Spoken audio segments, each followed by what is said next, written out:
24 years ago, we were staring into the abyss.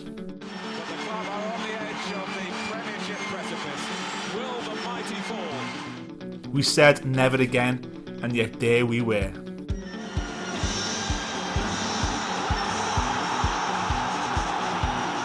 This is it then.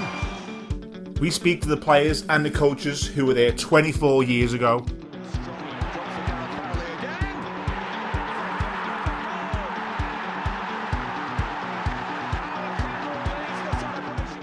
On that season, there was an atmosphere in the ground where it's like, well, no, everybody has to come together here because the consequences of what could happen just don't even bear thinking about. Michael Ball as far away as possible.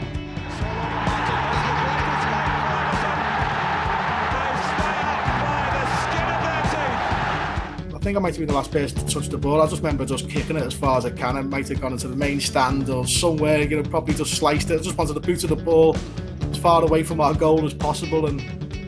But it was a great feeling once, once your blood pressure had calmed down a little bit, you felt, didn't feel too bad. It took about an hour to sink in, but it was a great feeling, to know you'd survived. And watched on again, this time as fans. And because there's so much emotion involved, everybody gets caught up in it. But I think that was the biggest thing that stuck out for me, is that it can't be understated, the role that the fans played in that. And I understand what the players are going through, the reactions of the players because of the fans. Look, if the fans down tools this season, we were gone. That was it. The fans were fantastic. That made the players stand up and be counted. And then the players ended up doing a job at the end of the day, but that's all down to the fans. We're also joined by the bomber, Tony Bellew, to give us his thoughts 24 years apart on Everton's relegation fights. He steps over the barrier. That vision will stay with me forever. There's thousands, and it felt like hundreds of thousands of people were on that pitch, because it's just a sea of Evertonians singing, screaming, jumping. And they've got their hands in the air, and he just puts his hands up like that. And at that point, I'm just thinking, this is nuts, mate. This is absolutely nuts. He's singing Everton's songs, and yeah. 24 years on, never again.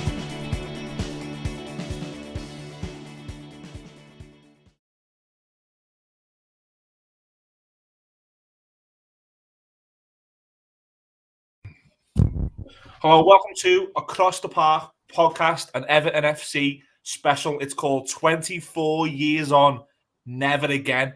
Delighted to be joined by a guest who he didn't play in it, he didn't coach in it, he's around my age, he would have been a younger Evertonian watching it, and then just like me, he's now got young Evertonian children who he put through it all again, 24 years on. His hat-trick appearance on the podcast. Thank you, Tony Bellew, for coming back on. How are you doing first? I'm all right, thanks. I'm doing absolutely fine. Thank you very much. I'm still trying to get over the Palace game, to be honest. I'm still coming down from it, and the craziness that evolved in front of all of our eyes. So, but we have got through it, and we live to fight another day. Absolutely. Look, I'm not going to lie to you. It's not going to be the most positive podcast, but we're Evertonians, we're probably used to it. You told a great story, a brilliant story about being on the Wimbledon game, at the Wimbledon game when you were on our podcast last. It was unofficially the first time you knocked someone out at Goodison Park, and that's someone being a steward. Great story over on the website if you want to go and listen to it. But we're concentrating on, Tony, if you don't mind. First of all, 97, 98, the end of that season. Coventry City, Gareth Farrelly scores, Dion Dublin equalises. People have got... This is way before mobile phones. People have got Radio Everton hats. They've got wirelesses trying to find out how Chelsea and Bolton are getting on. We stay up on goal difference. And I'm sure you're the same as me. Never again. 4 years prior, it was Wimbledon. It was too close. Never again. First of all, what are your memories as a teenage Evertonian? The Coventry game, how different was it to Wimbledon for you? Completely different to Wimbledon. I mean... If I'm correct in thinking my memory's not the best, but I think we needed favours going into the Coventry game. I think if we beat Wimbledon, we didn't need any favours, if I'm right in thinking. If we knew we were staying up, we beat Wimbledon, but in the Coventry game, we needed favours from other teams. Yeah, That's I just think off the top of my head. I can't remember if there's that's moving right. parts in both. Yeah, there's moving parts in both. But I think the difficult thing was, is if you remember, Chelsea had a UEFA Cup final the following week, and we were all scared they were going to play the reserves against Bolton. That was the fear for me. See, I don't remember any of that side of it. I remember just once again having my season ticket, getting on the 60 bus, going straight through, and just me heart in my mouth the whole time, being worried and scared and nervous. When the game kicks off, I thought, we'll do these. I thought, they're not a better team than us, and they definitely didn't want it more than us. And then when that goal went in, Dion Dublin, it was Dion Dublin, because I remember it being Dion Dublin, because he didn't celebrate. I've actually met him since, been fortunate enough to meet him.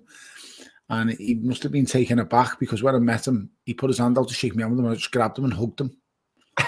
And he went, all right, Tom. And I said, yeah. And he'd never met me before. And I went, I just wanted to say thank you very much. I have so much respect for you. And he went, what do you mean? And I said, well, you won't know this, but I was sitting in Goodison Park that day. You scored that goal and you didn't celebrate. You just walked away and put your head down. And players were jumping on you trying to celebrate, and you just walked away. Yeah. I said, and I've never, ever forgot that. It shows the mark of the man that you are. And he went, oh, thanks, Tom. I never gave it a thought about you and stuff like that. But thank you. And that memory sticks in my head of him just with his head down, walking away when he scores. And if I'm right in thinking, it should have been, was that in the Old Park End when he scores that header? And do you know what a funny story is? A sidebar. He's just scored the goal that was getting him the Golden Boot in the Premier League. Was he? Yeah, and he didn't celebrate it. Now, I don't know why it's in my head that Gareth Fadley hits that ball and he was going to the park end, because it doesn't make sense. If they were shooting to the park end in the first half, we should have been shooting. No, we scored first. Shooting. Yeah, Gareth scored first, and Dion Dublin scored at the 87th minute in the second half. Yeah. Okay. So see, there's where in my memory, lad, when you've took punches, and it's estimated I've took over 600,000 punches in my lifetime as a professional boxer. They estimate 50,000 punches a year you take in the professional game. Wow. So if I'm a professional for 12 years, then that's 600,000 punches on average. So it's not surprising I've got some things played in my mind. But what I do remember is, I remember Gareth Fadley lining up to hit that shot, and me getting up in my seat and going, don't you dare hit that ball, because I'd watched him hit shot after shot after shot all season, and I swear every one of them just blazed 20 feet over the bar. And he hit it that day, and I went, don't you dare hit that. And bump it went in, and we just went ecstatic, mate. The place, the roof just lifted off. But yeah, it goes to show it. Part of my memory remembers certain things and don't, but I remember Dion Dublin. I actually thought they were 1-0 up, so I didn't even know they got it back to 1-1. I always thought they were 1-0 up, and Gareth Fadley at that belter to equalise. Yeah. But thinking back to that game, once again, legging it on the pitch. I was going to say, we're on the pitch again, yeah. Oh, mate, without doubt. Relief, emotion. I'm not going to lie, it wasn't as much relief as the Wimbledon game. Yeah. Because we were behind in that game, and I just thought it was doom and gloom. And I thought we were going down. Genuinely, I genuinely thought we were done at the Wimbledon one. But at this one, I thought, we can beat these. We've got this. And at no point did I ever remember thinking, we're down here. But against Wimbledon, mate, I genuinely thought we were down. Because was it 1-0 down? Then was it 2-0 down? Then 2-1? Yeah, that's right. 2-2, then 3-2. Yeah. So I think at half time it was 2-1. Yeah. But I'm sure we got a goal before half time against Wimbledon. We did, yeah. Anders Limpard on a little dive, didn't he? And then so did Dan Sagers over that ball. Yeah, we've got to be careful what we say. Don't get me sued, Tony. We've got to be careful. Well, that's what it looked like, allegedly, from where we were saying. Well, I don't care, mate. I wouldn't have cared if he literally ran into the post and knocked himself clean out and the ball went in. It wouldn't have bothered me. We stayed up. Yeah. And you're right, it is sad that we have to look back on these things, and that's our glory. But I'm not going to lie, mate. Them two games sit better in my heart and give me fonder memories than the FA Cup final win against Man United. And Paul Rideout scores that header after Graham Stewart hitting the bar. So it's more relief. I say that because, I mean, when we played that great Man United team in '95, we weren't expected to beat them. They're knocking it around the park. They're just playing us off the park, and we get that goal, and the dogs are wall kicking. The lads are just fighting for their lives every step of the way. But when it comes to going down, that's your survival, that's your bread and butter in the Premier League, and mate, it was scary times. I'm not going to lie, I was absolutely petrified. So in the cup final, you don't expect it, but when it comes in, it's great. We celebrated. You're screaming, you're jumping. But I cried tears of joy, and I shouldn't have been crying, because it's acceptable for me crying at the Crystal Palace game because I'm old now and I'm a lot softer natured than when I was crying at that Wimbledon game. I was a kid who was just a horrible little kid. Nothing made me cry. Like, someone could knock 10 bells out of me. Nothing was making me. I'd just fight anyone. I was horrible. I was a cheeky little get. So nothing ever upset me. I was crying at that Wimbledon game. It's the first time I ever cried regarding like any sporting occasion ever at that Wimbledon game. But at the Palace game, mate, it was me and Baz, Leighton Baines, at half time, and we just consoled each other, tears in his eyes, tears in mine. And I didn't even go down. I was going to leave the ground. If it weren't for my 17-year-old son, I was going to leave the ground at half time, because I had me 2 kids with me, and one of my younger boys and one of my eldest son. They're the mad Evertonians, bitter as anything as well. I don't know where they get it from. It's not me, because I'm not that way inclined no more. But yeah, at half time, I said, son, I think we should go, because these fans are going to tip this ground upside down. I said, and I don't want you to witness that. I said, they're going to go absolutely nuts, because we lose this game. We cannot go to Arsenal needing a single thing. No. And he said, Dad, let's just stay. And I said, son, I just don't want you to be around it if something kicks off in the stadium, because there'll be no going back. And he said, Dad, what do? He said, tell you what, Dad, what about the first 10 minutes? Let's see how the first 10 minutes go. If I'm right in thinking, it was the 9th minute of that second half when the first goal goes in. Michael Keane, yeah. And then that's it. Then I'm fully in. I'm fully involved. I'm all in, and I do believe we can get it back. But scenes like, I can't explain to you, mate, how high it went to and how low it went to from half time to that first goal going in. Because when the first goal goes in, I do genuinely believe we can do this now. And it's horrible to touch upon them. Horrible gets over the road, but I then start thinking, and I'm not going to lie, mate, I'm thinking, this is our version of Istanbul, isn't it? That's what I was thinking. And I just thought, you know what, you couldn't write it. But it's just my club has to have that fight to stay in the Premier League, not to bleed and win a Champions League. So it is what it is, mate. It's I'm grateful my kids got to experience it. I know that sounds terrible once again, but supporting Everton is a full-time job, and it's character building, and that's how I've played it over to my kids. Were you like me, Tony? I'll be honest with you, because you know that sort of end of the season, maybe from maybe March onwards, and there was a period where before the Chelsea game, it was a game in hand, but we were 6 points adrift on paper. I was worried sick to the point I was waking up, and the first thing I'd do would be looking for injury news on Twitter and stuff. It consumed me for that final part of the season. Were you a bit like that? No, I try not to pay much attention to the media whatsoever, and I should say I'm very fortunate to be quite close with people in the club and stuff like that. So I won't lie and say I knew the team, I knew who was injured, I knew who was right, because I had no idea. But being able to have relationships with the likes of the gaffer, backroom staff and physio, stuff like that, I would never ever phone them up and say, what's the team or how's it going? But when you see them or when you speak to them, you kind of get a feeling and you just know. So I don't look at many media outlets, and if I do go on social media, it's to post something and get off, because I can't deal with the negativity and the idiots that are on there. But sometimes you do come across them, or my mates are for me, lad, do you know anything about this, or do you know anything about that? Is Richie going? Is Dominic going? How's he doing and saying that? So you do get them snippets, but on a whole, on a grand scheme of it all, it's just a lot of it's nonsense and hearsay. You usually know when someone's got an injury because it comes, 90% of the time these days, it comes from the player. Yeah. It's the player first who'll go on his social media and use that to vent his frustration, or to say that he's injured, or the gaffer. Just to be, one thing about Frank is he's just very honest and straight.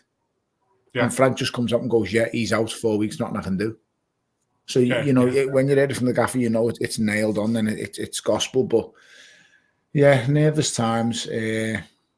I thought the Chelsea win was going to be the turning factor and the turning point, but it just didn't. It wasn't, was it? We just didn't kick on. Every time we had a good result last season, it seemed like we didn't carry any momentum into the next game It was a win and then it was a stall. It was a win, then it was a stall, and it should have always been like we got a couple of wins. I think in Frank's first few games, we were unbeaten for quite a bit under him at first, but there was a few draws there. I can't actually remember. We beat Chelsea, we beat Chelsea and beat Leicester, and then the mess up was that we drew with Watford and lost at home to Brentford, and then Palace became like everything. It was at the Brentford game. Yeah, the Brentford game was massive, and when we lost that, I was genuinely petrified because I think Keno gets sent off in the Brentford game. No, it was Branthwaite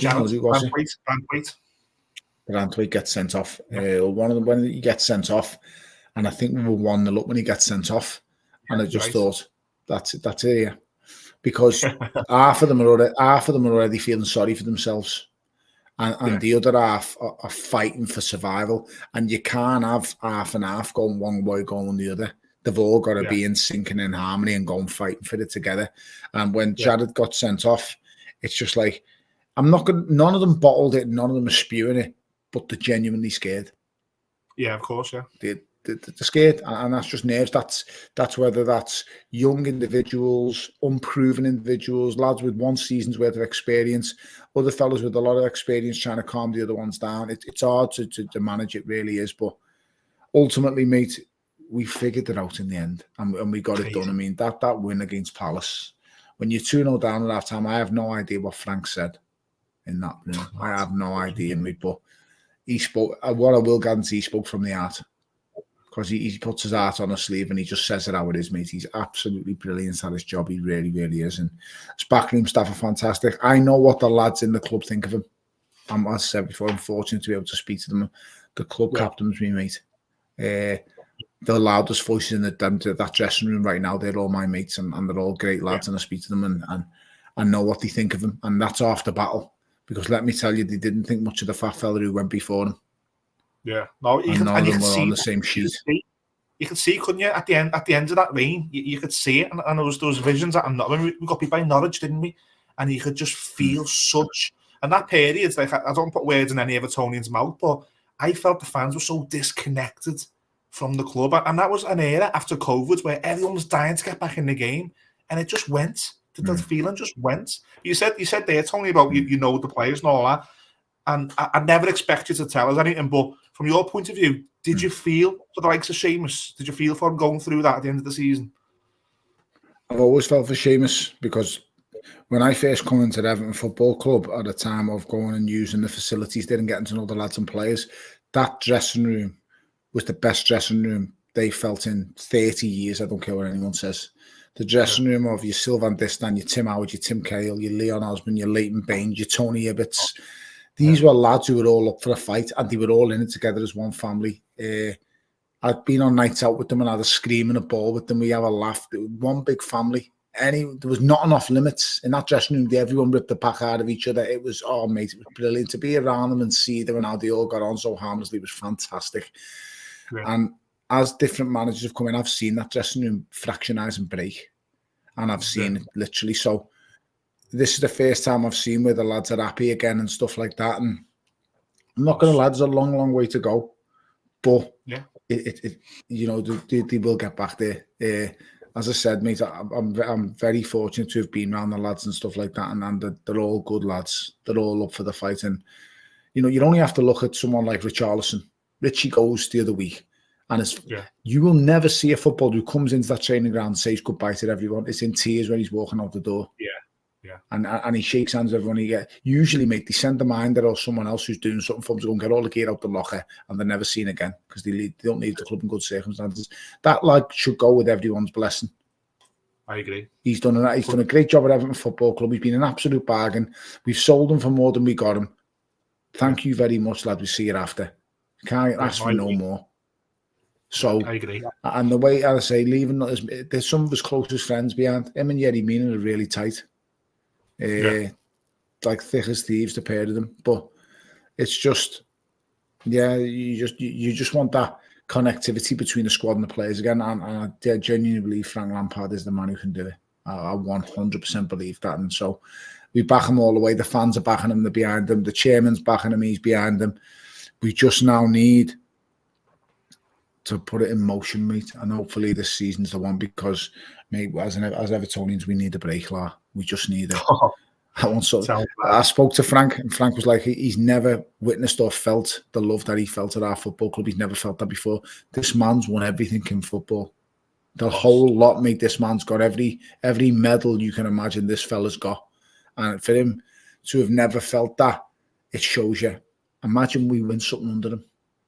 Imagine he takes us to some lofty heights. You think you've seen something with Liverpool, and listen, I give them all credit in the world. They're a huge club, and the fan base is absolutely fantastic. I can't knock them. They're unbelievable. Yeah. No two ways about it. And the way they put on them tours and the way they done the parade and all that, the fans come out in the tenfold. They really do, and I love the way they back the club. Our city is the best city in the world. No two ways about it. But let me tell you something. If Everton Football Club wins something, we'll show you a real parade. I'll show you a parade, mate, that you've never seen before, because there'll be nothing left. All you will see is blue, and you will see blue for a long, long time in this city. You say paint the town red, we'll paint the country blue. Never mind paint the town red. We'll paint the whole country blue. So that's what can happen at Everton Football Club. We are a huge club. We are a huge club with a huge fan base. And yeah, but just Everton Football Club. I'm just so happy. You can't explain it, can you? You can't explain the feeling to that connection, that football club. There's that word, isn't it? Chosen, and the Reds over. They look at it and go, yeah, whatever. But it's so true. You wouldn't choose it. You've been chosen, and that connection. I was at the Palace game before, but when the coach came in, and I said similar to what you said. Imagine this team brought an FA Cup time, fucking Queen's Drive. What the place would be like? People have no idea, lad. People have no idea whatsoever. Fans have been starved for so long, and I get it. You know, all these young kids, they all support Liverpool, come through the real babies and stuff. But there's a group of us, lad, right in and around my age, a bit younger than me as well, who support Everton. We just want to see it brought home, and I'm telling you, mate, I genuinely believe this lad can do it. He just needs backing 100%. He needs the right men that he needs through the door, and I'm telling you now, Everton Football Club will bring some silverware home. After a long wait. I'm telling you, lad, he will, because I just believe in his philosophy, his ethos, or whatever you want, whichever way you want to dress it up. I believe he can do it 100%. The team that he was managing at Chelsea, when they sack him and let him go, there's not even a year in between, and Tuchel doesn't really buy anyone to bring in and change the team. That team goes on and wins the Champions League. It's basically his team. Yeah. What he done with them kids when the transfer embargo got put on Chelsea was unbelievable. Yeah. But I understand, players fall out of love with, not fall out of love because he's Chelsea through and through, but players, like, when you're a legend at a club, it's so hard. Yeah. Like, I think it would have been impossible. It would have been so hard for Duncan to have took on a role at Everton Park as Goodison Park as the manager, because I would have lost my head completely if Duncan was a manager and people start booing him. Yeah. That's going to resign, because that's going to happen to all managers. At some point, someone they're going to call for your head. Yeah. Unless you're that crazy German over the road, at some point they're going to call for your head. Yeah. And that's just the way it's going to. That's football for you. I wouldn't have been able to take it if that happened to Duncan. I really wouldn't. No. It would have literally broke my heart. So, and I think it's the same with Frank. They didn't call for this. The Abramovich at the time probably just thought, this is not going the place we need, and I don't want it to get to a point where they're calling for his head. So let's just kind of part mutually and just go, yeah, I've done my shift, I'm going to go now. And I think that's how it was. But at Everton Football Club, mate, I genuinely believe he's the one. He can make the difference. I hope so. Tony, I've only got two more quick questions, if you don't mind, then we'll let you get into that.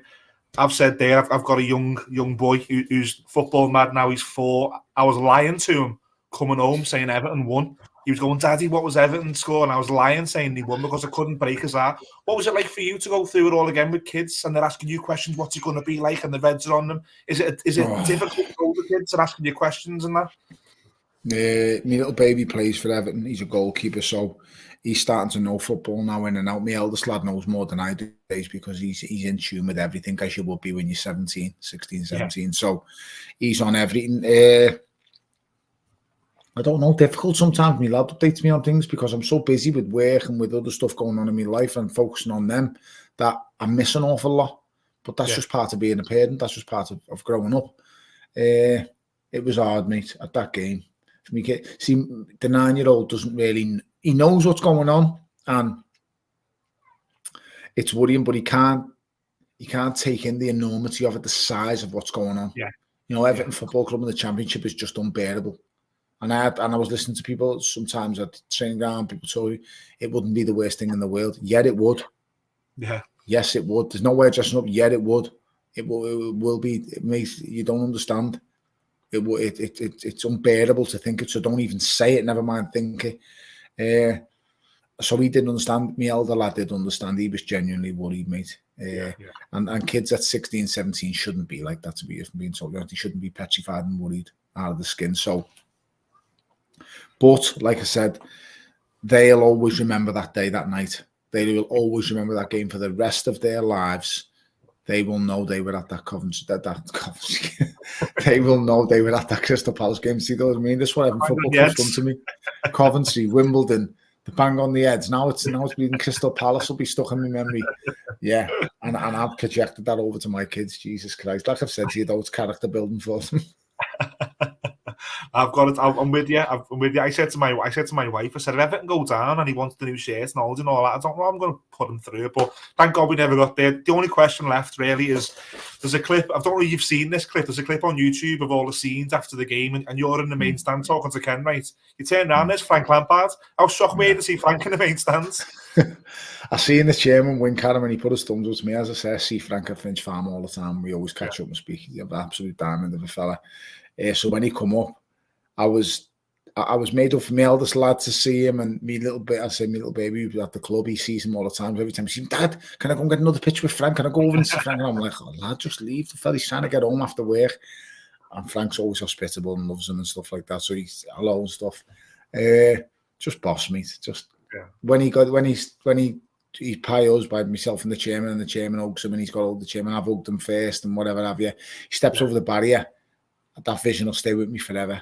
There's thousands, and it felt like hundreds of thousands of people were on that pitch because it's just a sea of Evertonians singing, screaming, jumping, and they've got their hands in the air, and he just puts his hands up like that. And at that point, I'm just thinking, this is nuts, mate. This is absolutely nuts. He's singing Everton songs, and yeah, it was just boss. I'm so happy for him because he deserves it.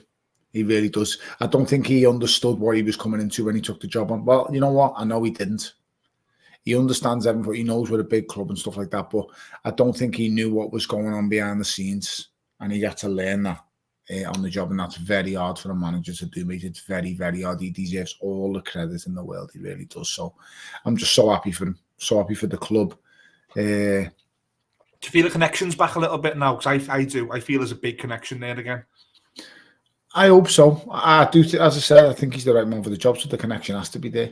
But if anything, that's not for the connection's there with the manager and the fans, 100%. The connection's got to be made with the players. Yeah, you're right. Them players have got to understand what it means to play for Everton Football Club, lad. Yeah. This is Everton Football Club. This is not any football club, lad. This is Everton Football Club. Look at that badge on your shirt and understand what it means, what it stands for. 1878, mate. We are not going anywhere. We are Everton Football Club, and you fight for every single bit of energy you have in your body. You fight for that badge, and you understand this is a huge club. We have got to get you players who are wearing that badge. You've got to get us back to where we belong. We believe in you. We will back you all the way. All we expect is 100% effort. That's all we, as Evertonians, we're not asking for Lionel Messi to turn up or Cristiano Ronaldo every week because we know there's not the players of that ability that are there just yet. But all we ask for is 100%. Give us everything you've got. Yeah. I've been and watched the likes of a Dennis Strachwalesi, who's, you know what, isn't very good, lad, but he'll fight till the death for you. He'll run till he can't run anymore. That's all we ask. If you are technically gifted and great, just run for us, lad, because no one will get on your back. No one will scream and shout obscenities to you. If we see you're giving 100%, we will back you no matter what. Even when we're losing, we will back you. But what can wind fans up and players up sometimes is when they see someone taking the foot off the gas. Oh, can't be arsed chasing that ball. Can't be arsed running him down. Don't want to press this. I want to press that.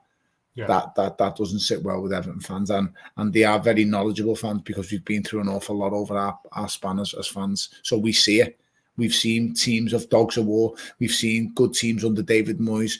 We've seen really good footballing sides under Roberto Martinez, good footballing sides under Ronald Koeman. We've seen top strikers like Romelu Lukaku come in and bang in how many goals in the season. So we've got to witness all these things, but they've been broken up in different spells under different managers.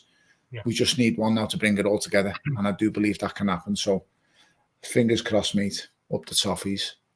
Play that message on the big screen before the Chelsea game. Play that message. I said it better myself. The show was called 24 Years On, Never Again. We never want to go through this again. No. Tony, just before you do go, we've got a thing down at the bottom. Weapons down, gloves up. A great chat that you're doing with I think Molly McCann's involved. Do you want to let us know what that's all about? Yeah, do you know what? I've been having meetings today regarding it. So when I stand up here, I've actually got... It's that leg. Smart. The shorts on. I've been at meetings today, just getting stuff sorted out, and we just, as I say, the next crop of kids are going to go in. Look on the website, as I say, they're going down below, weapons down, gloves up. Yeah. Drop an email if you're anyone interested. Anywhere between 16 and 25 looking to get into full-time employment in civil engineering and construction. Come and speak to us. We just want to try and help and get as many people into full-time employment as possible. The children of the future of not just our city, but of the whole world, mate. And you need to back them and start giving them ways out, legitimate ways out. Not everybody's going to be academically great in school. I wasn't. I'm not sure if you was, but if you was or you wasn't, this is another way out. And it's not just about the lads, it's about the girls as well. There is work for girls in civil engineering and construction 100%. Don't always think I'm going into this kind of industry and I'm digging holes. That's not how it works. There's numerous jobs, there's numerous vacancies, there's all kinds of different roles and positions that need to be filled. Our city is one of the most underprivileged in the whole, well, it is in the country of getting skilled workers into work. We don't have enough skilled workers in different trades in the construction industry. We're now trying to get them all in. And whether it's through weapons down gloves or any other industry, we need more people in construction in our city, because our city's building buildings left, right, and centre. We're going to build the best stadium in the whole country, and there's not enough scouts on the building site. I'm telling you that now. We need more scouts on the building site. We're meeting with Everton in the community. We're meeting with Everton Football Club about getting the youth on that building site. I want to see that city built in our city by our city. That's what I want to see. I'm sick of seeing us hire out work from London, from Newcastle, from South, all over the country, because what's happening with the money that we're spending is someone's getting 100 quid in here. They're spending 5 quid in the Sayers to fill the dinner bucket and then have the dinner here. Then you know what? They're taking that 95 quid rest and they're going back and spending it in their city. Yeah. I want the lads to be working in Liverpool. I want them to get that 100 quid and I want them to go on a night out in the pool, spend 40 quid there. I want them to buy something from a shop in the pool, spend another 20, have a meal, have 30. And the pound and generates, that makes our city stronger. We are the only city in the country that doesn't have Section 15 in place. Now, Section 15 is, I think that incorporates, we must employ, I think it's about 20% of all employees must be from where this building's being constructed. Every other major city has it. Why isn't Liverpool? Because what's happening is, over the years, everyone's got fat pockets from lining everyone else's pockets of getting different construction companies in from all over the place. So Birmingham crews come in, crews from Manchester come in, and our lads just aren't getting the work. It needs to be done by Scousers. We need help, and we need to skill more kids. And it doesn't have to just be kids, as I said, between the ages of 16 and 25. We're willing to help with weapons down, gloves up. And there's work for people older than that out there. There really is. You just have to want to get involved. Speak to us at the charity. I don't get a single penny from this, to be honest, not a single penny. It costs me. It costs me because my expenses don't get covered. Nothing gets covered. I'm doing this to help our city grow. We've got to get stronger together. The city, our city, should be one of the strongest cities in the whole of the United Kingdom. It's actually financially and economically set up as one of the weakest. Crazy. One of the weakest, and we're a huge city. We've got the most successful football club in the country here. We've got another huge Premier League football club here. That's what we have on our doorstep. Why aren't we a city so much stronger than all the others? Because we should be. We should be stronger than Manchester. We should be stronger than Birmingham. We should be every bit as strong as London, really. When you look at the economy and what we've got the most beautiful waterfront of the whole of all the cities in this whole country. Our waterfront is the most beautiful. It's the most iconic as well. Yeah. The Mersey, mate, is known from left to right. The history, it's steeped in history. Why aren't we making better work on more of our docks? So we're doing it now with the new stadium going up. And as I say, the more Scousers that get on that site, the better. And and hopefully, mate, you know what happens sooner rather than later. Thank you very much, though, for giving me that chance to plug it. Oh, amazing. You know what? You got me hairs on my arms just talking. You're more passionate there than you were about Everton. That's not an insult. That's a compliment. That was amazing. Mate, it just annoys me that our city is just getting walked all over, and it's been going on for decades, mate. You know, the power surge from down south to north. It's like everyone north of the Watford Gap's a tithead, and we're useless. But we're not. We're just we can be every bit as useful as the south of this country. And the city needs to unite it and back its own, help the kids get off the street. You know, you wonder why all this crime's going on, knife crime, gun crime. And I'm not justifying in any way, shape, or form, because it's absolutely disgusting what's going on. Anyone picking up a knife is an out-and-out coward. But at the same time, you're putting these kids into predicaments and they don't see no other way out. Like I say, not everyone. A lot of these kids are now going out with knives just to purely, not to use them to defend themselves. And they find themselves in situations, scenarios that have them using them when, like I've just said again, I'll say before I say it again, I'm not justifying it. They're all cowards if they take them out. All as I'm saying to you is give them another way out. Give them a different outlet. Help them. Show them that there's another way. You don't have to go into street culture or gang violence or whatever have you. You don't have to sell drugs to crack on it and earn a decent living. You can earn a decent living, pay your taxes, do everything right, get some qualifications behind you. Because ultimately, the youth of today is going to be the elders of tomorrow. And what are they going to pass on to their youth? Are they just going to pass on all the things that have gone wrong for them? They've been not given any opportunities. We need to give more opportunities to the young kids today. And if one does mess it up from time to time, because we get kids on our program, they do mess it up. They do cause problems. We've had a few. But you know what? We give them another chance. Because no one's perfect. Everyone deserves a second chance. So just keep backing our own, mate. That's the biggest thing I can harp on about, really. And the sooner we do it, the better. 100%. The website at the bottom there is weaponsdownglovesgloves.co.uk. Please, even if it doesn't apply to you, put that link in every WhatsApp group you're in. Put it all over your socials. Let's spread the word. I'm so proud listening to Tony there. Got me arms going there, honestly, to see such passion in the city. I feel the same. And it's I'll say thank you from us at the podcast for doing that. It's amazing. But next time we get you on, Tony, a little behind the scenes, we case this lad, and he's so generous with his time. Can't thank him enough. Next time we get you on, it's going to be an instant reaction to an FA Cup win. How about that one? I'll be the first there, lad. Fingers crossed. Thanks very much, pleasure as always, Mr. Tony Bellew. Thanks for joining the Across the Park podcast once again. Pleasure, guys. Thanks for having me, lad.